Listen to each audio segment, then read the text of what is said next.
Okay. Hello, my name is Ashley. I'm going to be your nurse for today. Can you verify your name and date of birth for me? Steve Howell, 5/19/1970. I see your wrist. Thank you. Okay, so today, I'm going to do my hand hygiene. So today the doctor has ordered for you to have a full respiratory, cardiac, neurological, and musculoskeletal exam. Is that okay with you? Yes, ma'am. Alright, so the first thing that we're going to start off with is I'm going to ask you a couple of questions. Do you know where you are right now? Yes. Where are you? My house. Okay, do you know what current situation you're in and what brought you here? Yes. Okay, so My daughter has to do an exam. do you know what today is? Yes. What is today? Saturday, college football day. Alright, so your answers are showing me that you're completely oriented and they indicate that you're awake, alert, and with this we can check off AAO times 3 or 4. Complete consciousness. Alright, so now I'm going to explain to you what the Glasgow Coma scale is. And this is what you do whenever you're assessing somebody for consciousness and if they have brain damage. So anybody with a score less than 8 shows severe signs of brain damage, and usually most people will score between 13 and 15. They show mild to no brain damage. Alright. So there's 3 categories that we're going to go through, and it's verbal response, motor skills, and pay attention please, and then your eye response. So that's the Glasgow Coma scale. So the next thing is the hint exam, and that's your head, eyes, ears, nose, throat, physical exam. So the first thing I'm going to assess is your head. Your head appears to be normally cephalic, which means it's round, and you have no signs of an enlargement or abnormalities. Alright, and so you're going to have to come this way. So I'm going to palpate his scalp to see if he has any enlargements, any abnormalities. He's showing no signs of that. We're moving on to check your ears now. They seem to be symmetrical and in line, and you can follow an imaginary line. It's the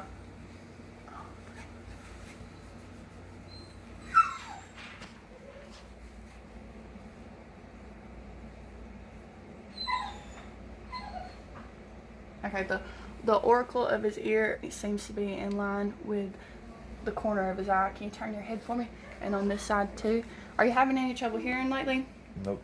Do you wear any hearing aids or Nope. any assistive hearing? Nope. Do you have any excess buildup of earwax? Nope. Okay. Moving on, we're going to go to your eyes now. What we're going to do is a test that's called PERLA. And with that, you test if the pupils are round, equal, reactive to light, and accommodations. So we're going to look at his pupils, and they're both round and even. You don't have to get that close.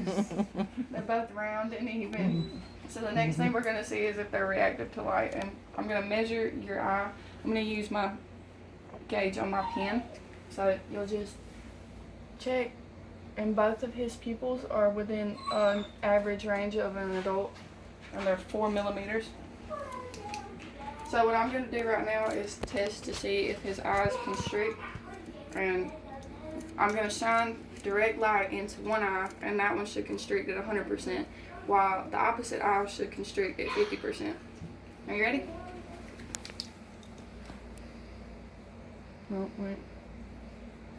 Alright, so there was 100% constriction in his left eye and 50% in his right eye, so we're going to do the right eye now. Alright, ready? Finish blinding. Alright. So now what we're going to move on to, are you having any trouble seeing lately? Do you know when your last eye exam was? Never. Never? And he does have problems seeing. Okay, well, we do need to keep you on top of that. Nolan, be quiet, please. Alright, so the next thing we're going to move on to is your nose. Have you had any injuries to your nose, broken nose? Because I'm noticing that your nose curves a little bit. Yeah. Alright, so what we're going to do is a nasal patency test. What you're going to do is cover one nostril and breathe out. Can you do that for me? Let's see how far that goes in. Breathe out. Okay, and do the next one.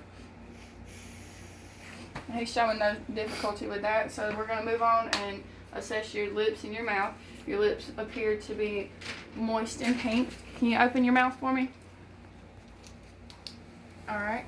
Your oral mucosa is moist and pink. I'm showing good oral hygiene. And there's no signs of tooth decay. So the next thing that we're going to move on to now is your neck.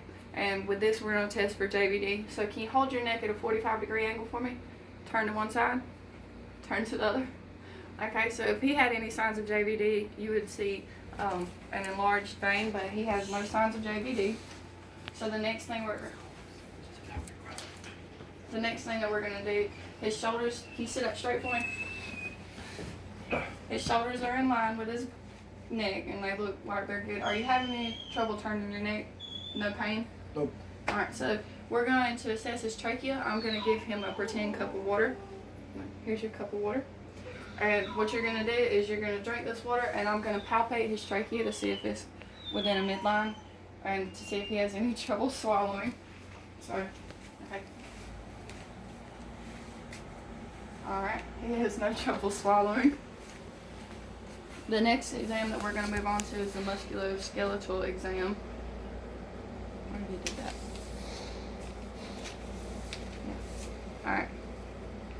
The musculoskeletal. What we're going to do is check for joint pain and injury. Do you have any past injuries to any joints? No. Alright. Well, do you have any issues with your joints here lately? No. No? Okay, so what we're going to do is test 2 upper extremities and 2 lower extremities. So we're going to start with his elbow. And what you're going to, can you hold your elbow out for me? What you're going to do is put your hand directly on the joint that you're testing. Okay, so flex your, alright, extend it. Now we're going to do it with resistance, so flex. Okay, and extend. Okay, then we check those bilaterally. So we're going to come over here to this elbow and flex, extend, and flex, and extend. Alright, and the next thing we're going to test is his wrist. Thank you. Okay, put your hand directly on the joint. Flex, flex, extend, hyperextend.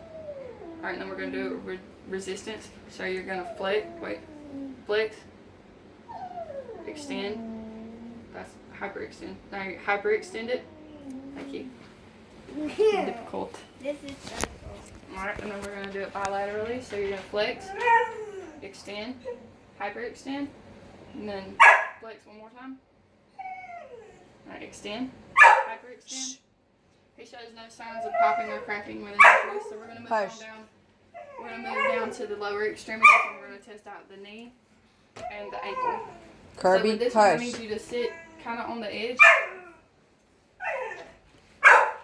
Okay, so you put your hand directly on the joint, then you're going to flex, so go backwards, out, extend, up. Thank you. Alright, then we're going to do that with resistance, so flex, and extend, and down. This is my payback for doing this on college football day. Alright, flex, extend, flex again, extend. Alright, there's no signs of popping or cracking other than in my hand. And my neck. Okay, so the next thing that we're going to do is test his gait and balance. So if you can, stand up for me. Walk to me. He shows no signs of swaying, so he has a good gait. It's steady and smooth. Okay, and what you're going to do now, we're going to do a balance test. Can you take a couple steps back, please? Okay, so you're going to stand, feet together. And what you're going to do is you're going to close your eyes. I'm going to put my hands here in case he does fall. Alright, close your eyes. Okay, that's good. You can have a seat, and the next thing that we're going to do is your... No, ma'am. Lay down. Y'all meet my dog. The next thing we're going to do is your respiratory and cardiac assessment. So, with that, I'm going to listen to your heart.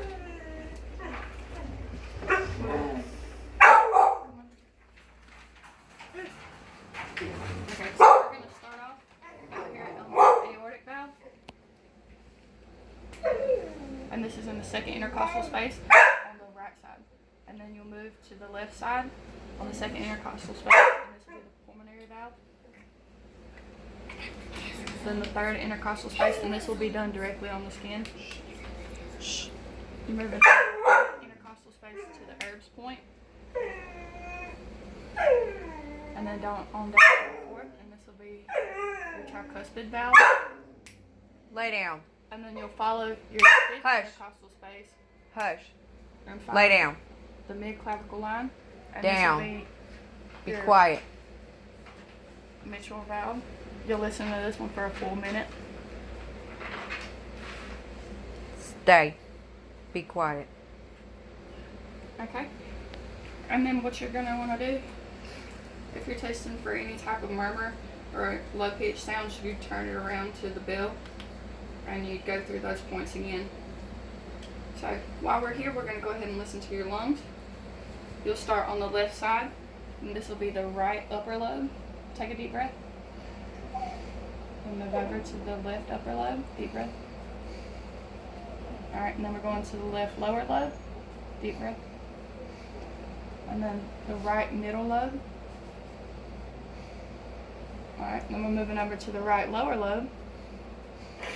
And we're going to do the left lower lobe. Okay, can you sit up for me? So we're going to start again on the left side. So I'm going to move over for here. And this will be your left upper lobe. Deep breath. Right upper lobe. Right lower lobe. Left lower lobe. Alright. His airway, his lungs sound clear. All of his breaths are within valve sound normal. Okay, so the next thing we're going to go through are the different places where you can take the pulse in the body. So you can start in his carotid. That'll be on the side of the neck. You'll do these bilaterally. Alright, moving on. You can find his brachial pulse.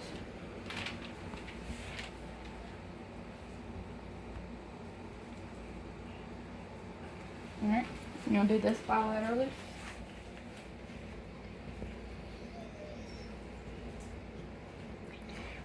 There's also a place to find a pulse in the axillary, so that's going to be in the armpit. Then you'll move on down here to his radial pulse.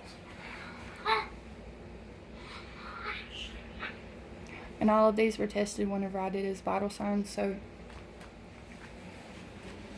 I did that off camera.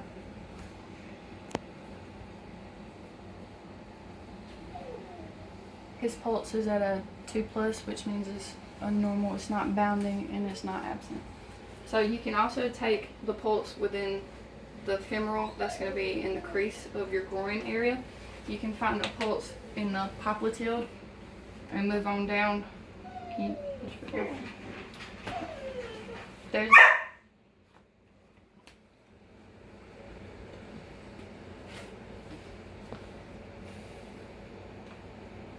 There's also a pulse in the foot. It's going to be the anterior tibial. It's going to be on the ankle.